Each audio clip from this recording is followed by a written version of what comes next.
We've got some Dollar Tree DIYs today with a crafty classic twist. I'm Jamie, the crafty DIY guy. Welcome back to my channel.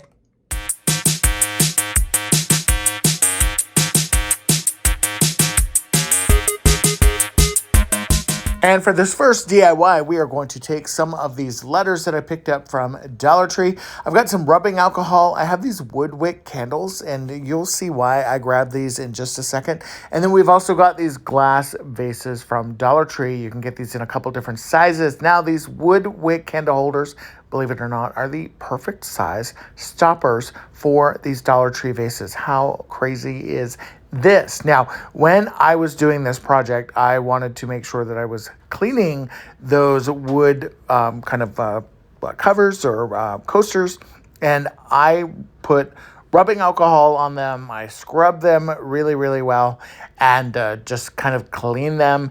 And eventually the kind of candle smell went away. So that was a good thing.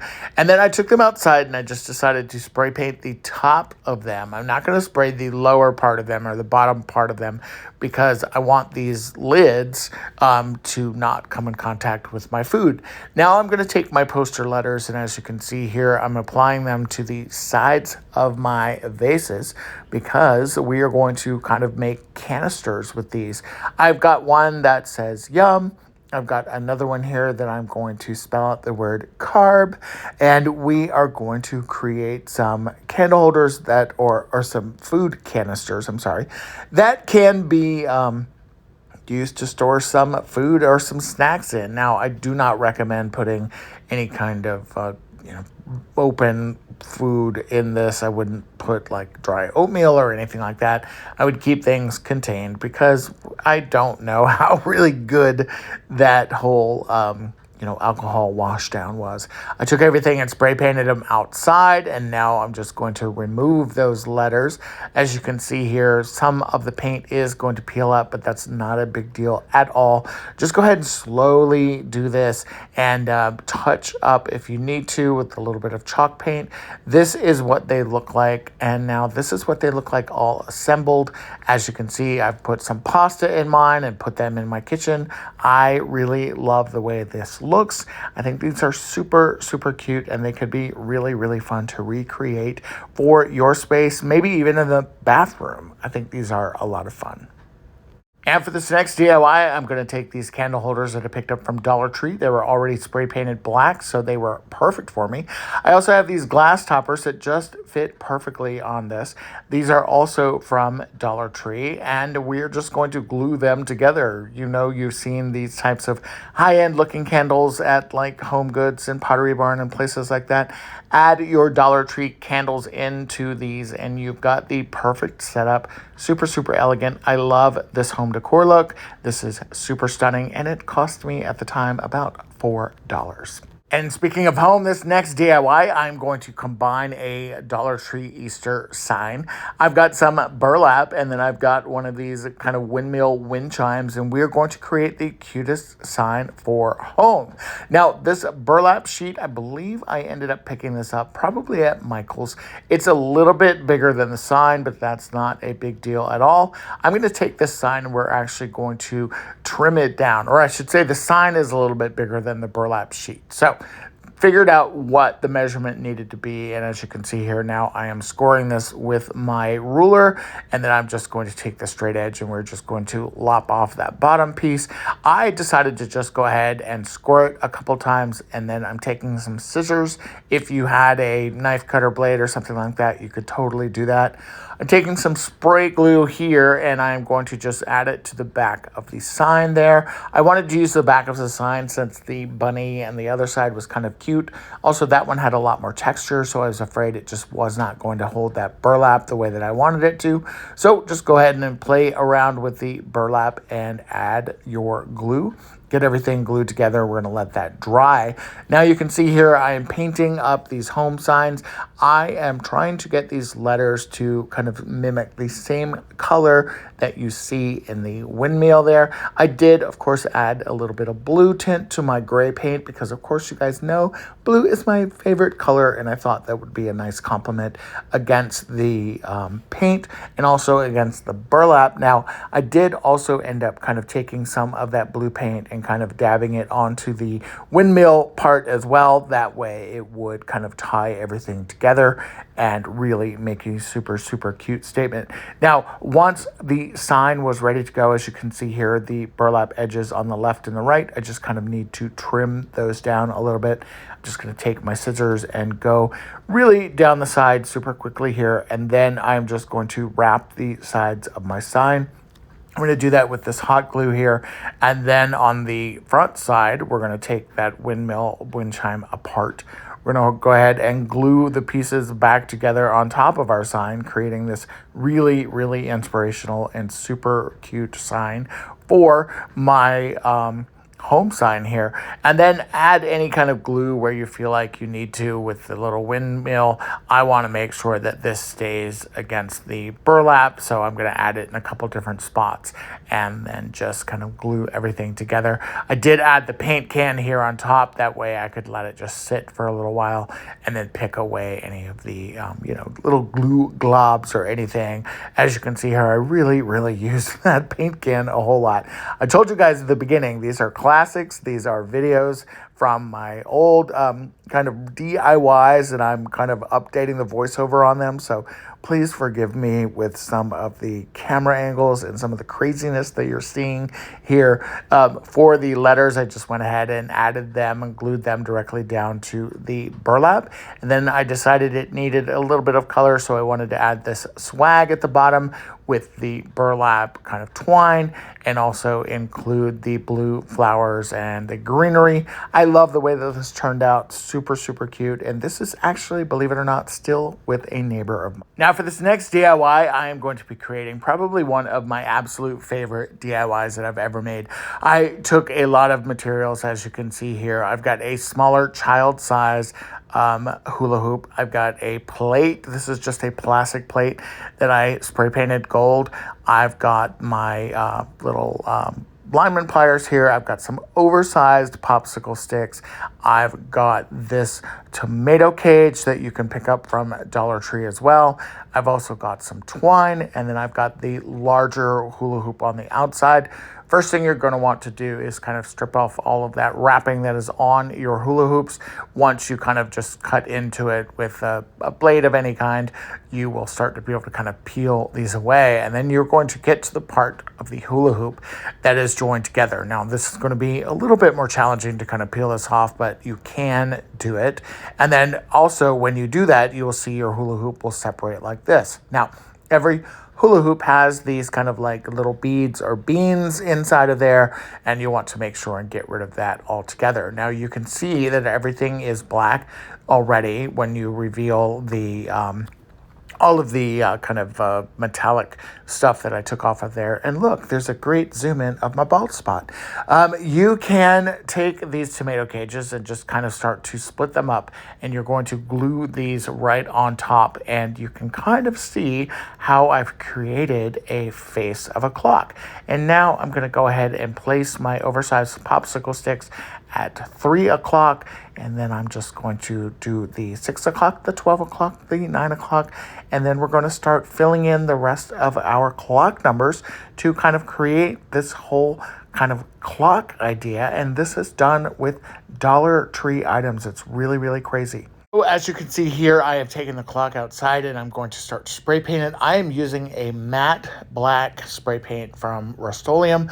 What I really love about this is that it's going to tie everything together, and when the product is finished, look how beautiful this is. Now, I took this and did add a clock mechanism from Amazon to the center of it.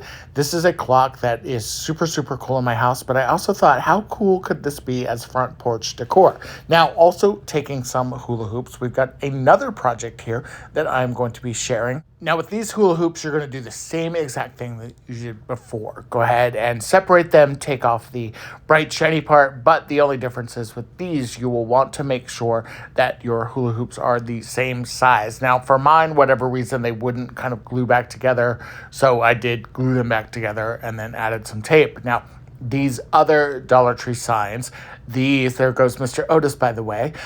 These signs we're going to glue together because we are going to be creating some shelves with these. Now, as you can see, the wood pieces are the perfect size. So I joined two of them side by side. So I kind of created a wider shelf base, if that makes sense. And then I've got one section of the hula hoop down below. That way I can kind of see where I need to target to basically hang my shelves. Now I've got a screw here, I've got a long wood screw, and I'm just going to go ahead and add it into the wood and the hula hoop, kind of creating this double shelf system that you see here. I know that I'm speeding up and skipping a lot of things, but how cute is this? Super, super adorable. I love this. Now for this next DIY, this is definitely one of my top favorites as well. I took the Dollar Tree candle stands, those candlesticks that we all love and hate in the same way because they sell out quickly. They seem to anyway, whenever they are reappearing and appearing and reappearing at your Dollar Tree stores. I'm going to take my E6000, and yes, this is the same bootleg E6000 tube from before. Now, these lids, these are pretty fun, right? These came through from some canisters that I got at Dollar Tree, and believe it or not, they're the exact size of the Dollar Tree canister vases. Now, I'm using alcohol ink right now, and I am just dipping and dabbing that, going back through with the sponge brush and just kind of smearing that on there, and it kind of creates almost like a mercury glass kind of effect. Now, those lids fit perfectly on top of these glass canisters, and that was a fun discovery, and I've not found them in a while. After you've got your alcohol ink kind of dripping down the sides of your canisters or your vases here, take your sponge brush and just kind of play around with it. You're going to notice when you're working with the alcohol ink, it's going to dry very, very fast. And you can just kind of continue to add more drops. Alcohol ink comes in every kind of color under the rainbow or over the rainbow. What's it? Under? Over? The fun thing again about this is that you are in control here. You get to add texture. And if for some reason you're not liking some of the smears that you're getting, you can go through again and just kind of continue to add more here and literally just create texture and color. Super, super fun. I just kind of continued to do this back and forth on each one of these until I got into a position where I was just like, you know what? Yeah, I like it. And then I did the same on the candle bases as well. I did go a little bit darker because I kind of wanted almost like that ombre effect. I wanted it to be a little bit darker at the bottom, and then as it's kind of working its way up through the canister or through the vase, you will see kind of a progression of color. And I don't know, they almost remind me of like a fancy tortoise shell or something. I'm loving the way that these look. Now, fun story about these, my boss, actually, probably one of the best bosses that I've ever had when I worked in the corporate America world. She's still a friend of mine today, and she took these because she loved them so much. How gorgeous are these? Now, I didn't put the alcohol ink on the inside because I wanted to keep them possibly food safe, but this is what they ended up being at her house. How beautiful are these as candlesticks? Absolutely love them. This next DIY is also super, super fun. You are going to take a straight edge. You are going to take some skewers from Dollar Tree and some Dollar Tree signs. Now, I went ahead and took 4 skewers, and we're going to be using about total of 8, I would say. But we're going to make them 2 different sizes. Now, the great thing about this straight edge is that you can kind of use it as a ruler, and you can kind of figure out where you want to kind of cut these. And because I'm lining them all up side by side, making sure they're nice and straight, I'm going to pick the size that I want. And then I'm going to take this magic marker and just draw across all of them. Then I know that that is my cutting point for all of these. And then I replicated that again with the shorter size sticks as well. And now that I've got the skewers all cut down, we are going to start to assemble our lanterns here. I'm going to take these Dollar Tree signs. You can pick up these in a lot of different sizes, a lot of different styles.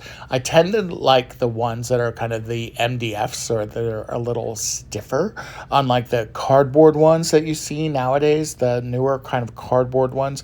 Make sure your glue gun has glue in it. As you see here, I had to replace my stick, but we are going to take the skewers and now we're going to add them into the lower part. Now, I will always add a little hot glue and then kind of give it a little bit of a twist, and that helps kind of add the glue kind of on each side of the skewer, and it does really hold together very, very nicely.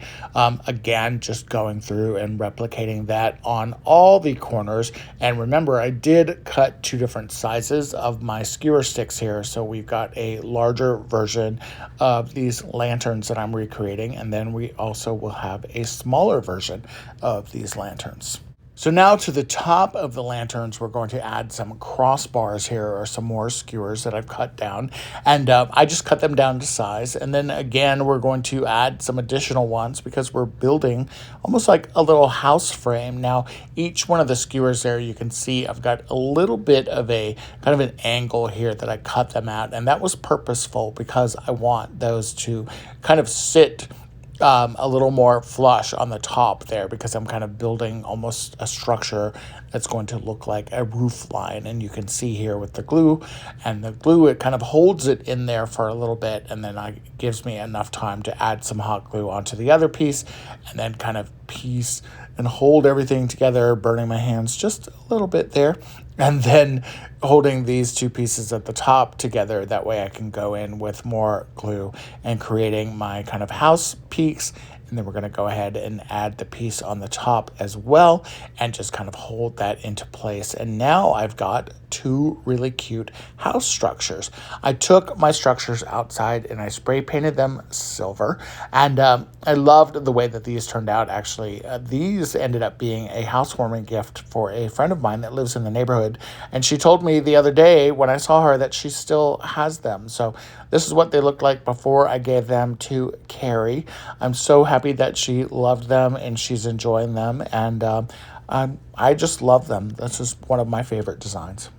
Now, I know in the last Crafty Classics video that you guys saw, you loved the dinosaur kind of jewelry holders that I created. So I am recreating that now with these toy soldiers. I told you guys back then that I did both of them. So we're going to take that bootleg, that poor E6000 tube that I used every single drop of. We're going to add a little bit of hot glue. We're going to take these oversized toy soldiers that you can pick up at Dollar Tree and just glue them down on your trays. Take your trays outside, spray paint them whatever color is your favorite. You've got a really cool kind of jewelry holder here. I love it. All right, you guys, let me know what you think once again of these Crafty Classics videos. I'm a big fan of these. I love looking back at some of my old videos, and especially some of the old projects. It inspires me to create more things, and I'm hoping that it also inspires you guys. Let me know in the comments below which project was your favorite. And of course, as always, thank you so much for watching, and I look forward to bringing you more stuff very, very soon. All right, guys, until next time, bye-bye.